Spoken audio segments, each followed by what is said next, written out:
Alright, so I've been using the Galaxy Note 9 for a little while now.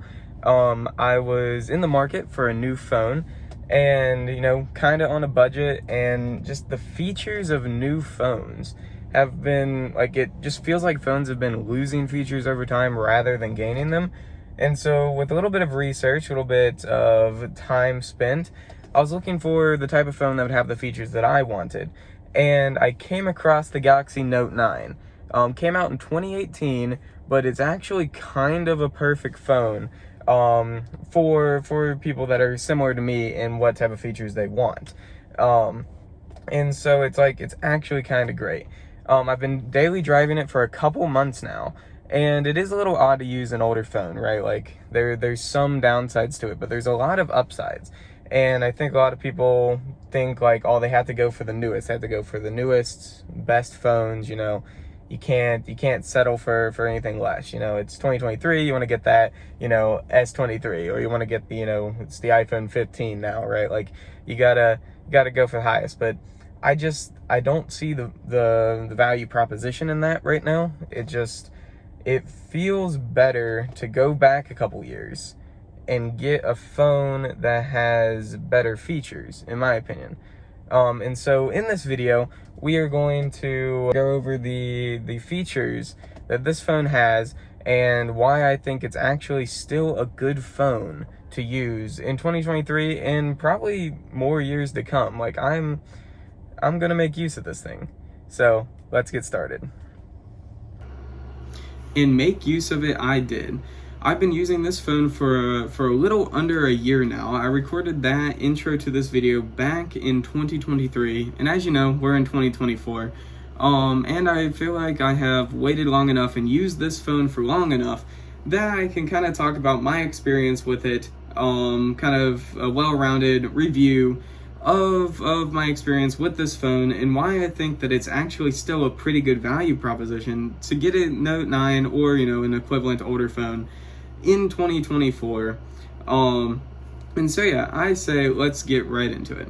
So as you can see, still got the Note 9 here. I got a case for it, but we're gonna take the case off for this video because usually I would actually like using my phone bareback like this, but I don't trust myself to not to not break it, so I usually put a phone on it. But I think this phone is actually a pretty good looking phone for its age, right?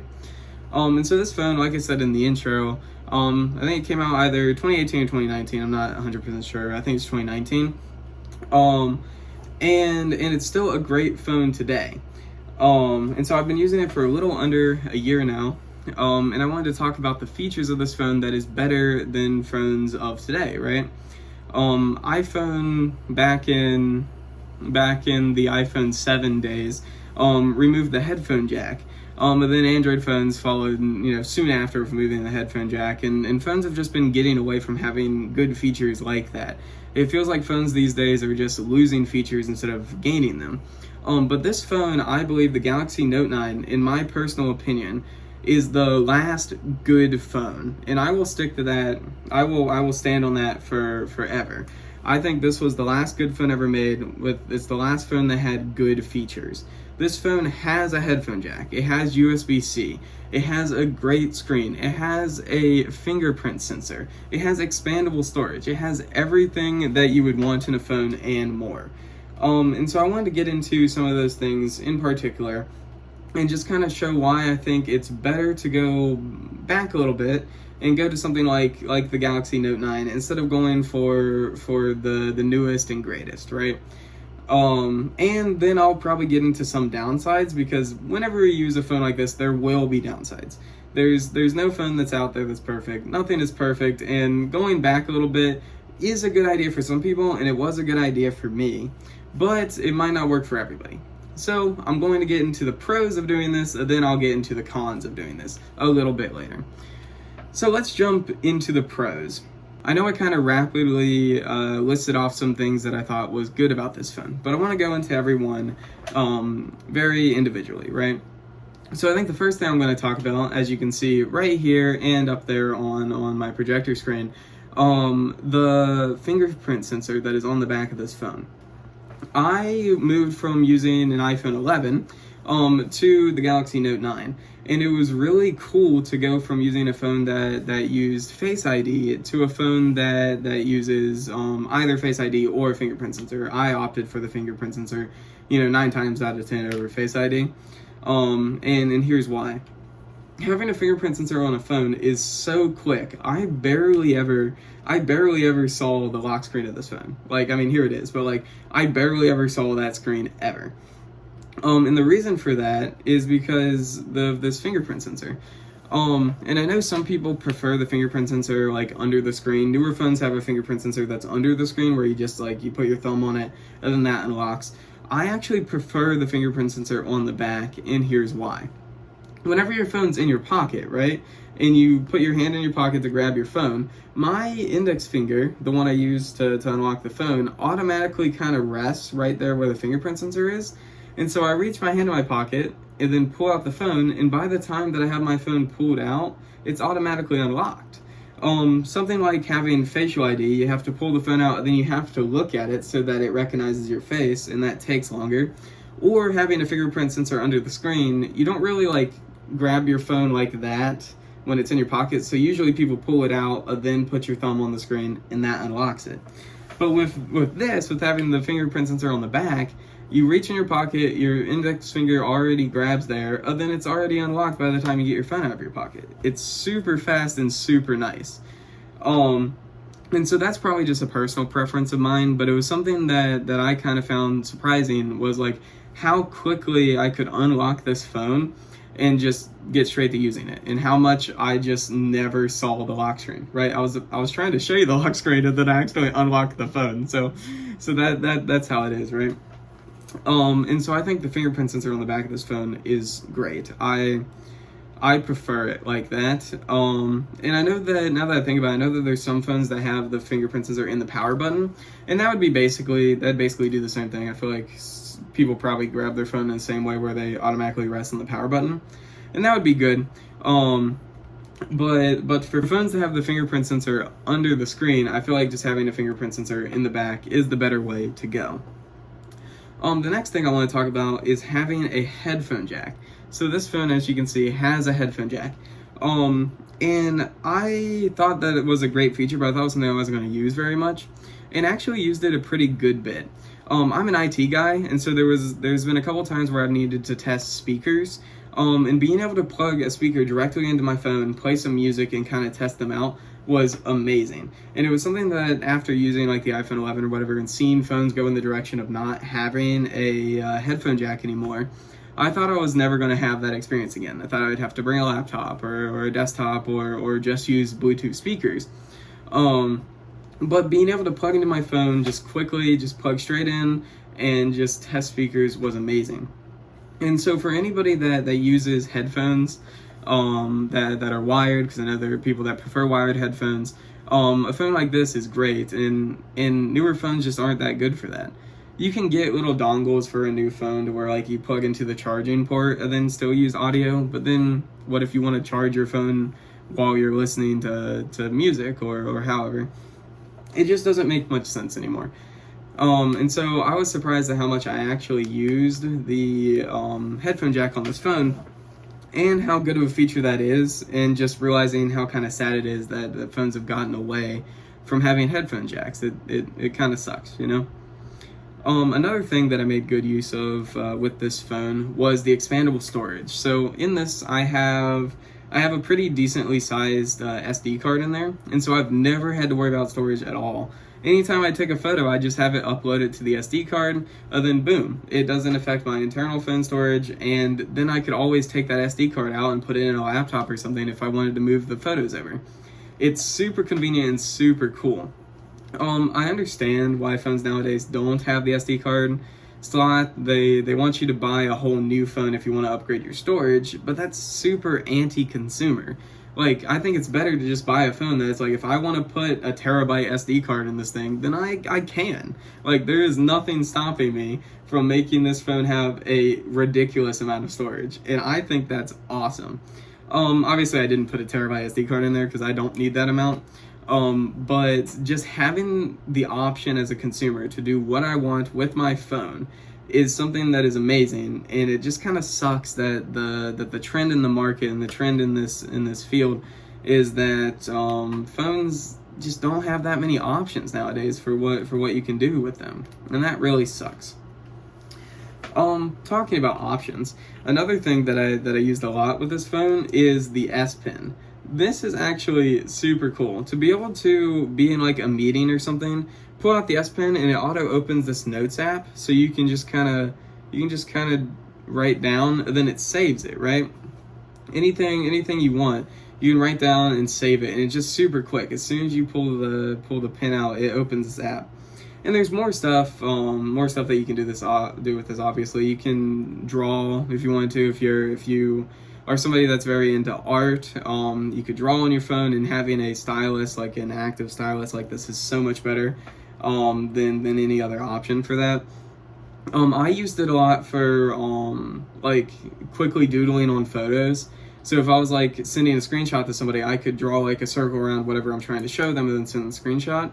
Or sometimes on Snapchat, right, you want to like send like the S for streaks or whatever, and just having a pen to draw in your actual handwriting is super nice. So I made a lot of use of the S Pen, and the idea that it just like clips into the phone when you aren't using it, then you can just like put it away, and then it's fine, right? Like, it does not matter. And so that's a super cool feature of this phone. Mine also, I have the blue version of this phone, and mine also is yellow. My S Pen is yellow, and I think that's kind of funny, because in a way I'm like, that kind of makes it look like a pencil, you know, because like pencils are usually yellow or whatever. But then also, like, not that I would ever lose it, but it's hard to lose something that is like neon yellow. And so I think the contrast between the color of the phone and the color of the pen was nice.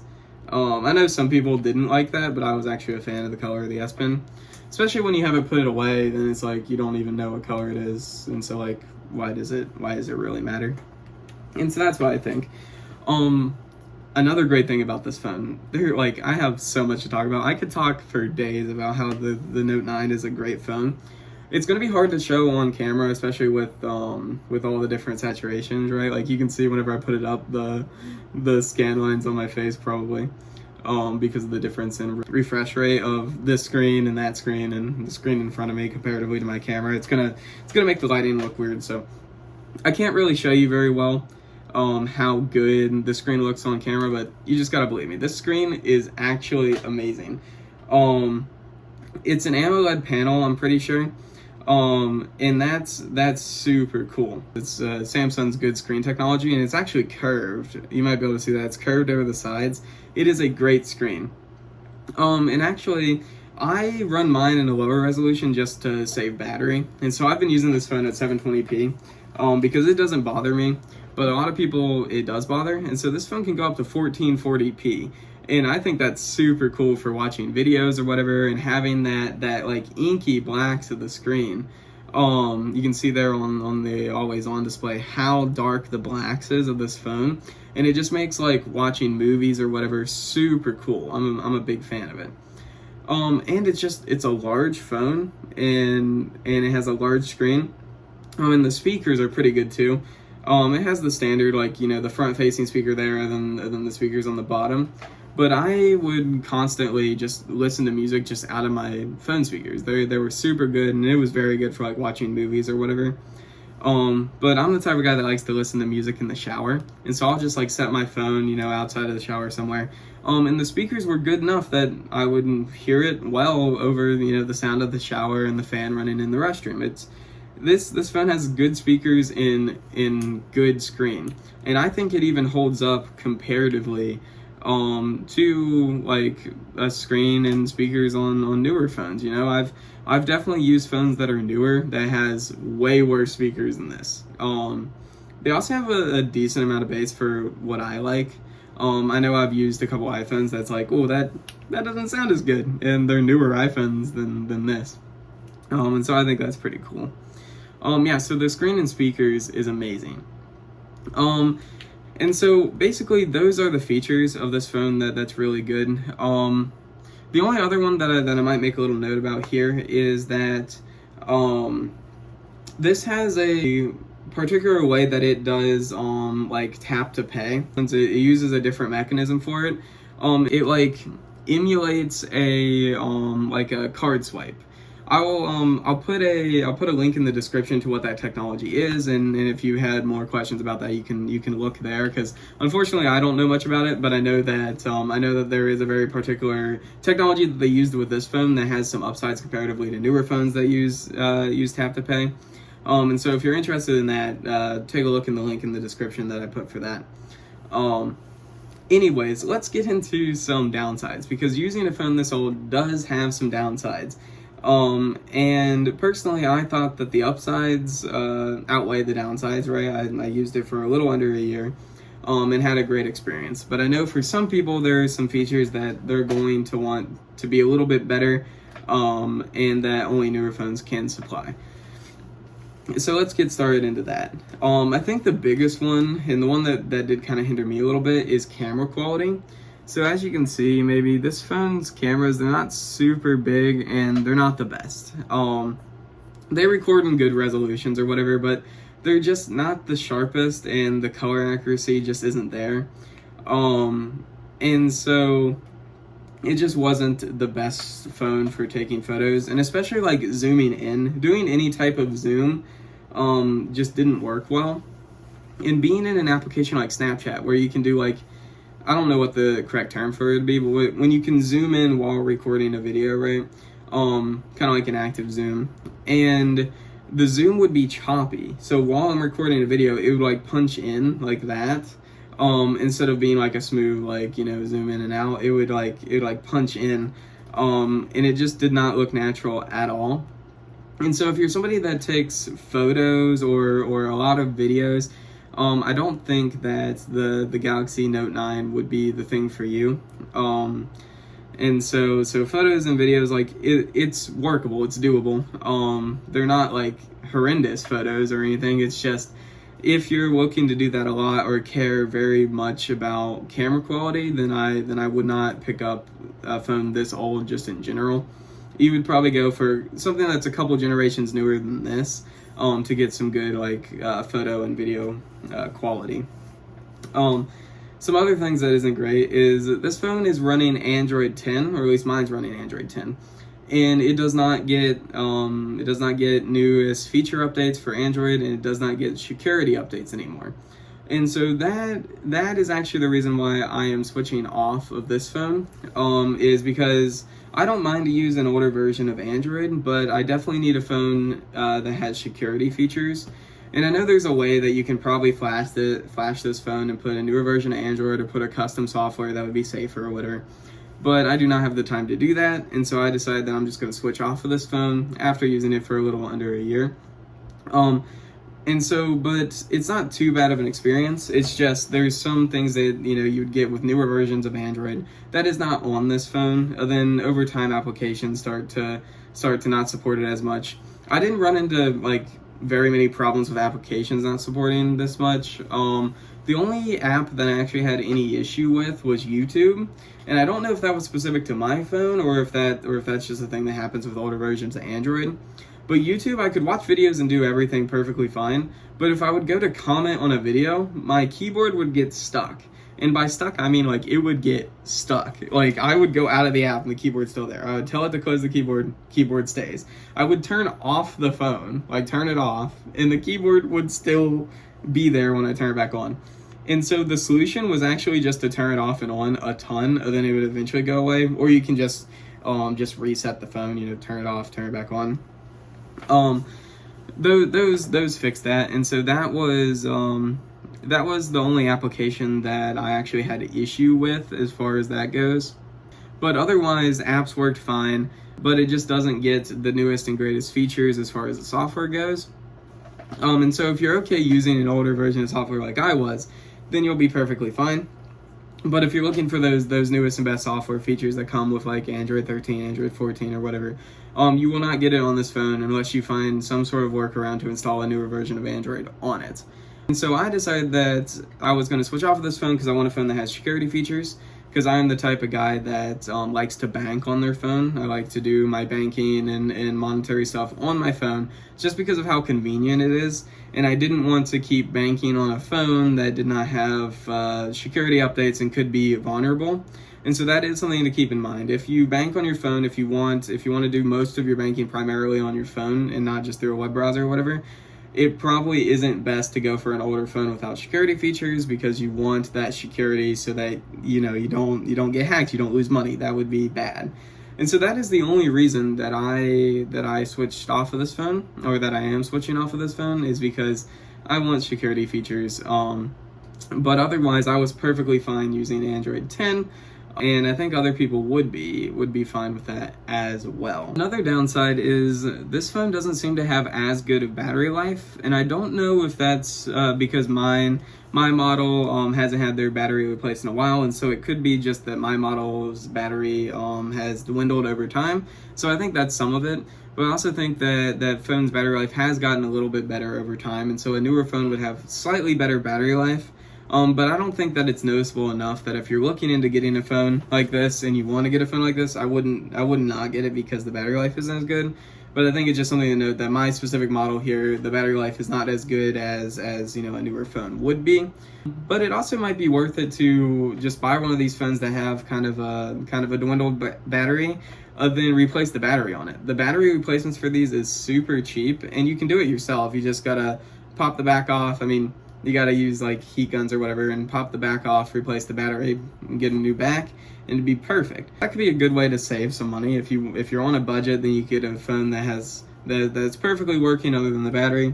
Replace the battery, and then you'll be off to the races, right? And so overall, this phone was great to use. Other than those couple downsides with like the software being older and not having security updates, and the camera quality not being as good as I would like it to be. Other than that, everything else on this phone was perfect. It had the great features like I mentioned, the headphone jack, the fingerprint on the back, the expandable storage, everything like that. This phone even has a heart rate monitor, and so I actually found myself using that in the gym sometimes to just. I don't wear a smartwatch because I use analog watches, and so it was actually kind of nice to have that built in my phone where I put my finger there, go to the health app, then just see what my heart rate was. It was actually kind of nice, and I haven't seen very many phones have that built in. And so whenever Samsung made this flagship phone, the Galaxy Note 9, they went all out. They put all of the features they could. And it really goes to show that this phone was the last, fully featured, the last good phone. And so I think it's still a good idea for somebody that doesn't necessarily care about lack of security updates, and doesn't necessarily care that the camera isn't amazing. The other features of this phone is absolutely worth it, and it's definitely a good experience to still use a phone like this in 2024. I could use this phone if I wasn't switching off because of the security updates. I could definitely use this phone for years to come. It was a great experience, and I'm glad that I bought it, and I'm glad that I was able to experience this phone for you guys and make this video for you. And so that, I think, is about it. If you have any questions for me, drop them down below. And if you have any ideas for how I could make my videos better or anything like that, also leave them down below. If you enjoyed my videos, you can like and subscribe. And I will see you guys later.